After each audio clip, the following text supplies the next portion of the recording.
orphan with no money or connections build the most famous watch brand in the world. A lot of Rolex's history is shrouded in mystery and secrets, but today we're looking deeper into the incredible rags to riches story of Rolex and answering the question, why are Rolexes really so expensive?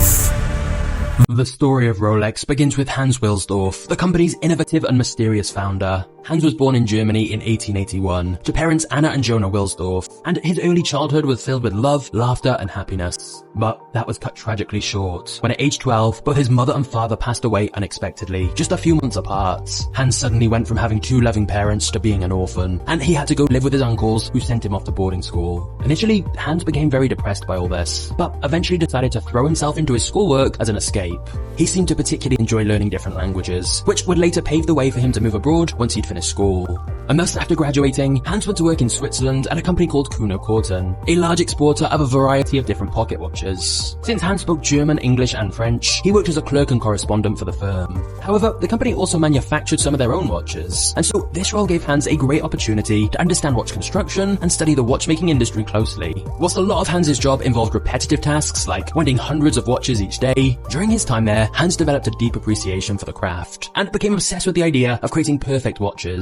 Then, in 1903, Hans moved to London to work for another company where he had a bigger role, as he was involved in getting new sales and clients. This gave him a good understanding of what made one watch brand stand out from another, and also how crucial marketing was to a brand's success. Whilst these different jobs were quite enjoyable, Hans was already dreaming much bigger, and wanting to implement the skills he learnt for himself. And in 1905, at the age of 24, Hans decided to start his own watchmaking firm. He had a small amount of money he'd saved up, which he invested in the business, but most of the funding came from his brother-in-law, Alfred Davis, who became his co-founder. Together, they created the Wilsdorf and Davis Company and began importing watches from Switzerland to sell in the UK. However, in those days, wristwatches were nowhere near as popular as they are today, and were mostly regarded as women's jewelry. In fact, Hans's friends even tried telling him a watch with such a small and delicate mechanism would be flimsy and break too easily, and that a watch so small wouldn't be accurate. Instead, pocket watches were strongly preferred. But Hans felt wristwatches were much more convenient and elegant, and is quoted as saying, "My personal opinion is that pocket watches will almost completely disappear, and that wristwatches will replace them definitively." Hans felt they just needed to be higher quality. So Hans ignored all his critics and took all of the company's money to make one of the largest orders of wristwatches ever booked at the time. He was betting everything that wristwatches would become the future of the watch market. Everyone thought he was crazy, and even his business partner wasn't sure it was a great idea, but it was. Hans reportedly met with many different watchmakers who were considered masters of the craft, and tried to learn at least one new lesson from each of them. Hans then used an old connection from when he'd worked in Switzerland to import Swiss-made mechanisms so they could begin creating high-quality wristwatches. Of course, Hans knew quality alone wasn't going to be enough, and that brand recognition was going to be the most crucial element of all, and that all began with having a memorable name. Now, the origin of Rolex's name is slightly curious. Hans has claimed that he initially tried combining random letters of the alphabet in every possible way to come up with hundreds of unique names, but none of them felt quite right. But then Hans said, while he was riding to work one day, a genie whispered in his ear the name Rolex. Now, regardless of where the name really came from, it was perfect. Rolex is short and memorable, but also easy to pronounce in any language. Plus, the name Rolex felt like it had style and authority to it, and thus Hans started printing it on the dials of all his watches, which also helped build up brand recognition. In fact, a few years later, they changed the entire company name to Rolex Watch Co. Limited. Very quickly, their new wristwatches began to sell well. In 1910, Rolex became the first wristwatch to be awarded the Swiss Certificate of Precision, and then in 1914, the British Kew Observatory awarded a Rolex watch a Class A rating, which no other watch of that kind had been given before. Rolex was starting to develop an association with quality, which helped attract even more sales. But then in 1914, the First World War broke out.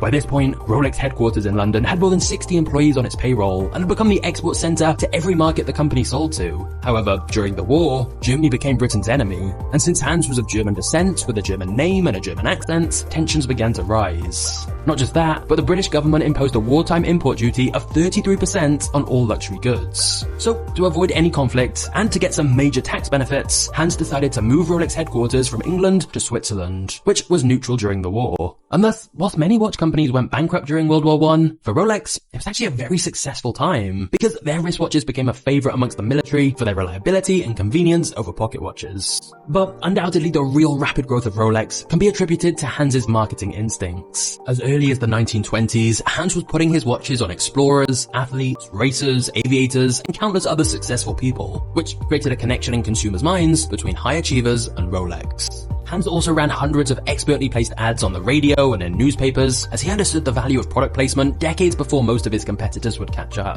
Then, in 1926, Rolex created the world's first commercial fully waterproof watch under the name Oyster, and Hans had the perfect idea of how to market that too, as he'd heard about a woman who was going to swim the English Channel, and Hans convinced her to do so wearing Rolex's new waterproof watch. After over 10 long hours in the cold water, she emerged with the Rolex Oyster completely intact, generating lots of headlines about Rolex's new products. Hans then told Rolex dealers to display the waterproof Oyster watches in fish tanks in their windows with real fishes swimming around the watch, which inevitably caught the eye of people walking past. The next big groundbreaking milestone in Rolex's history came just 5 years later, when Rolex's engineers developed the perpetual rotor, which automatically wound a watch, something that had been previously considered impossible. Hans also made it his mission to ensure the most popular people in the world wore a Rolex, especially those involved in daring challenges. For example, the first flight to Everest was performed by a crew wearing a Rolex Oyster, and Malcolm Campbell wore a Rolex watch when he set a land speed record in Utah back in 1935. And so it was really this combined strategy of great marketing mixed with new innovations that allowed Rolex to keep rapidly expanding and become more and more popular. Like how in 1945, on the 40th anniversary of the company, Rolex released another new model called the Datejust, the world's first automatic watch to feature a date window on its dial. However, shortly before the ceremony to announce this, Hans was struck by another tragedy, when he lost his beloved wife Florence, who passed away due to an illness. His wife had been with him through thick and thin, and this was obviously a devastating period for him. He'd been orphaned at 12 and was now widowed at 63 with no children.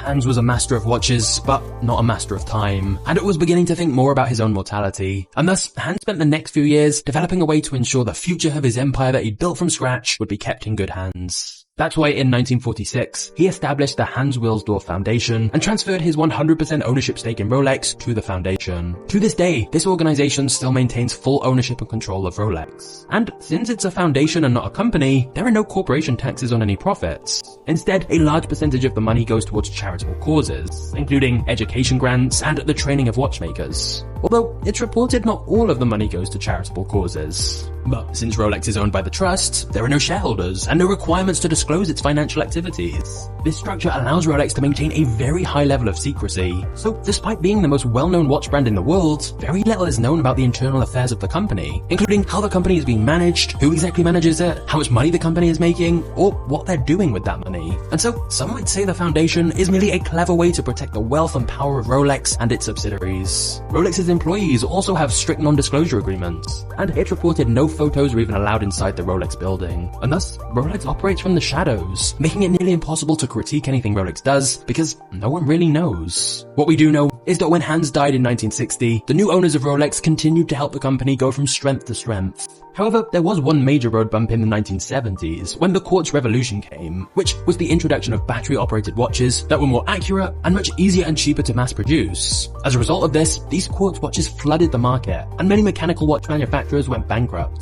Between 1970 and 1988, Swiss watch employment fell from 90,000 to 28,000, and yet, despite this, Rolex was fine. So the question is, what makes Rolex different? Why can they continue to charge so much for their watches?